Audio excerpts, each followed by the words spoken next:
প্রিয় দশম শ্রেণীর ছাত্রছাত্রী, আজকে তোমাদের দ্বিতীয় পর্যায়ক্রমিক মূল্যায়নের জীবন বিজ্ঞান থেকে, অর্থাৎ তোমাদের যে দ্বিতীয় চ্যাপ্টার রয়েছে জীবনের প্রভাবনতা, ওখান থেকে গুরুত্বপূর্ণ এমসিকিউ প্রশ্ন সম্পর্কে আলোচনা করব। আজকে এই ভিডিওটিতে থাকতে পার্ট 1 এর এমসিকিউ প্রশ্ন। তো চলো আমরা দেখে নিই গুরুত্বপূর্ণ এমসিকিউ প্রশ্নগুলো কি কি রয়েছে। প্রথমে দেখো, অ্যামাইটোসিস শব্দটি যে বিজ্ঞানী নির্বাচন করেন তার নাম। এর উত্তর হলো রবার্ট রিমেক। এরপরে 2, ক্রোমোজোম শব্দটি সর্বপ্রথম ব্যবহার করেন। উত্তরে ওয়ালডেয়ার। 3 নম্বরে দেখো, সকল প্রকার ক্রোমোজোমের যে খাঁজটি দেখা যায় তা হলো, এর উত্তরে মুখ্য খাঁজ। 4 নম্বরে, ক্রোমোজোম সংখ্যা গণনার জন্য কোষ বিভাজনের আদর্শ দশা হলো ড্যাশ। এর উত্তর হবে মেটাফেজ দশা। এরপরে 5 নম্বরে চলো, মাইটোসিস কোষ বিভাজনের সর্বপ্রথম প্রত্যক্ষ করেন যিনি। এর উত্তর হবে বিজ্ঞানী ওয়াল্টার ফ্লেমিং। এবারে 6 নম্বর প্রশ্ন, মাইটোসিস কোষ বিভাজন হয় কোথায় হয়? উত্তরে দেহকোষে। 7 নম্বর প্রশ্ন, বিভাজনরত কোষের নিউক্লিয়াস সুপ্ত হয়ে যায় যে দশায়, সেটি হলো, অপশানে দেখো এর অ্যান্সার হচ্ছে প্রোফেজ দশায়। 8 নম্বর প্রশ্ন, মাইটোসিস কোষ বিভাজনে অ্যানাফেজ দশায় অপত্য ক্রোমোজোমগুলির সময় সংখ্যা ড্যাশ দিকে গমন করে। এর অ্যান্সার উভয় মেরুর দিকে গমন করে।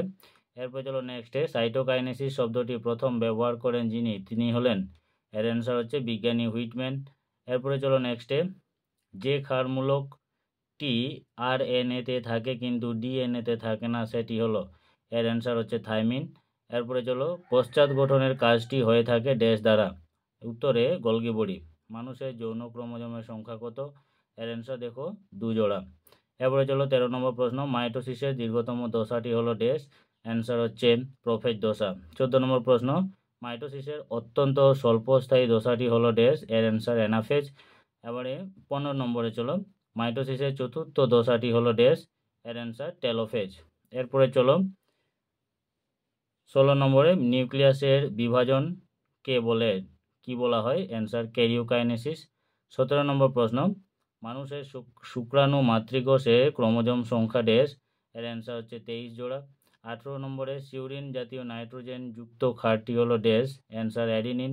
এরপরে 19 নম্বর প্রশ্ন, RNA-তে থাইমিনের বদলে যে ক্ষারটি থাকে সেটি হলো, এর অ্যান্সার ইউরাসিল। এরপরে 20 নম্বর প্রশ্ন, জিন শব্দটি সর্বপ্রথম প্রচলন করেন। অ্যান্সার বিজ্ঞানী জোহানসেন। এরপরে চলো নেক্সটে, দেহকোষে ক্রোমোজোম সংখ্যা 46 হলে মিওসিস কোষ বিভাজনে অপত্য কোষে ক্রোমোজোমের সংখ্যা হবে ড্যাশ। অ্যান্সার 23টি। এরপরে 22 নম্বর প্রশ্ন, কোষ বিভাজনের সময়ে ক্রোমোজোমীয় চলনে সাহায্য করে কোনটি? অ্যান্সার হবে ব্যামতন্তু। এরপরে 23 নম্বর, উদ্ভিদের কোষ প্রাচীরের প্রধান উপাদানটি হলো ড্যাশ। Answer cellulose. এরপরে ক্যারিওকাইনেসিস শব্দটি প্রণয়ন করেন। অ্যান্সার বিজ্ঞানী শ্লেইসার। এরপরে 25 নম্বর প্রশ্ন, কোষচক্র ও প্রধানত যে কটি দশায় বিভক্ত হয় তা হলো, এর অ্যান্সার হচ্ছে 2টি দশায় বিভক্ত হয়। এবারে 26 নম্বর প্রশ্ন চলো, কোষচক্র যে দশায় DNA সংশ্লেষিত হয় সেটি হলো, অর্থাৎ DNA কোন দশায় সংশ্লেষিত হয়? অ্যান্সার S দশায়।